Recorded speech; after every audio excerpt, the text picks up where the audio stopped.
hanaan iyo wanaag iyo farxad ruuxa ee basiiyo hanti lagu nagaadiyo ruuxa barwaaqa ku noolow haddii damiirtaadu ay shaqaynayso qalbigaagana uu diirnahayo dib u milicso oo dhadhami qisadan qiimaha ay xambaarsan tahay iyo ruuxa qisada ku dhacday qaabka uu u dulqaad badan yahay ruux adduunyo joogow maxaa aragti ku laaban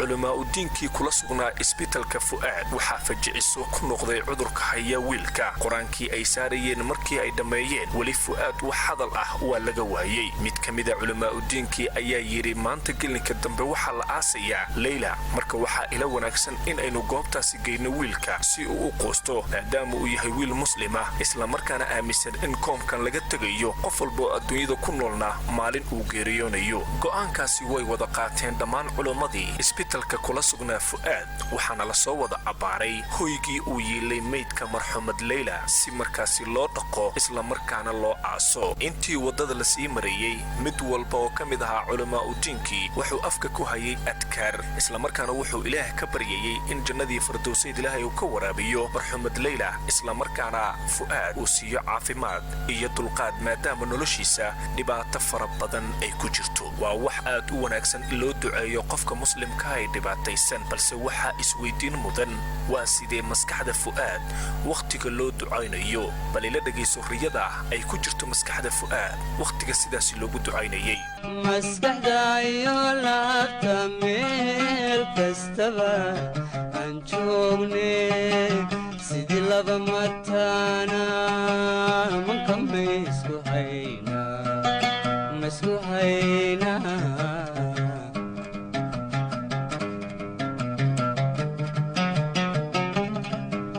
sida tuludu magayda ama mayra geelo intuu muddo galabay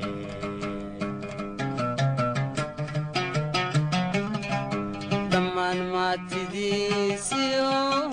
martidiiba deqdo loo bixinin maalo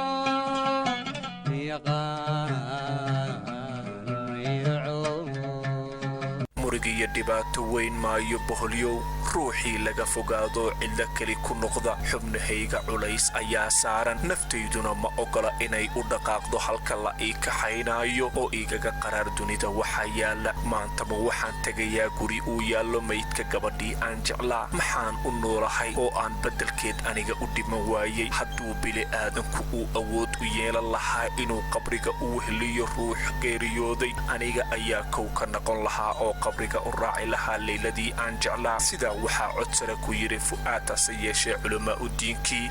wax jawaaba ma aysan si ay shaydaanka ka rajiimiyaan mooyaane daqiiqada kadib gaarigii ay saarnaayeen fu'aad iyo culimadii waxa uu gaaray gurigii uu meydka Layla u yeelay waa laga soo wada degtay qolkaas ayaana fu'aad loo diyaariyay si uu halkaasi ugu nasto hase yeeshee shacab aad u fara badan ayaa guriga soo buux dhaafiyay iyagoo dalbanaya in la tuso wajiga fu'aad maadaama ay la yaab iyo amakaag qaarkoodba ay aamini waayeen qisada ku dhacday iyo dulqaadkiisa dadka waxay markhaati ka ahaayeen jacaylka uu Layla u qabay iyo nolosheeda sida uu uga qayb qaatay sidoo kale waxa ay ogaayeen in mar walba uu dhaqaale fara badan ku bixi jiray si ay Layla iyo qoyskeedaba ay sara u qaadmaan isla markaana ay nolosha adduunyo aysan ku silcin sidoo kale waxay ogyihiin in uu goobjoog ka noqday hantidii isaga laga qaaday oo nin kale ay ku guursanayso Laylo maadaama uu ku guuldaraystay jacaylkii uu muddo sanooyina uu tabcayay ma aysan ka filaysanayn in uu intaa iyo in la ego dulqaado intuu kaashado haddana uu kaalin ka qaadanayo badbaadada nolosheeda waxay yiraahdeen waa geesi taariikhda Soomaaliya bog wanaagsan ku soo kordhiyay ee waxaan idinka codsanaynaa in aad na tustaan oo aan aragno walaalkeena mucjisada noloshiisu ay tahay hase yeeshee Faadumo Jimcaale oo ahayd marxuumad Layla eedadeed ayaa ku tiri shacabkii waxaan idin leeyahay Ilaahay ka baqa guriga meyd ayaa yaallo looma baahno qaylo iyo buuq aad u sareeya haddaad rabtaan inaad aragtaan qabriga sii taga fu'aad isagaaba qabriga imaanayo isla markaana ka qayb qaadanayo aasitaanka Layla qof walba shacabka kamida isagoo hoosta iskala hadlaya iyo meeshii ka tagay maxaa yeelay shacabku waxay ogsoonayeen Faadumo Jimcaale Layla eedadeed in ay qayb ka ahayd dadkii shabaqa u diyaariyay fu'aad isla markaana fikradaha kala duwan ee qayaanada marxuumadda siiyey si ay fu'aad been ugu sheegto. la soco qaybta 10aad qisada ku dhacday fu'aad. qisadan waxaa qalinka u qaatay isla markaana idila socodsiinayay anigoo ah Cabdilaahi Balwaan.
ما قف كل مدى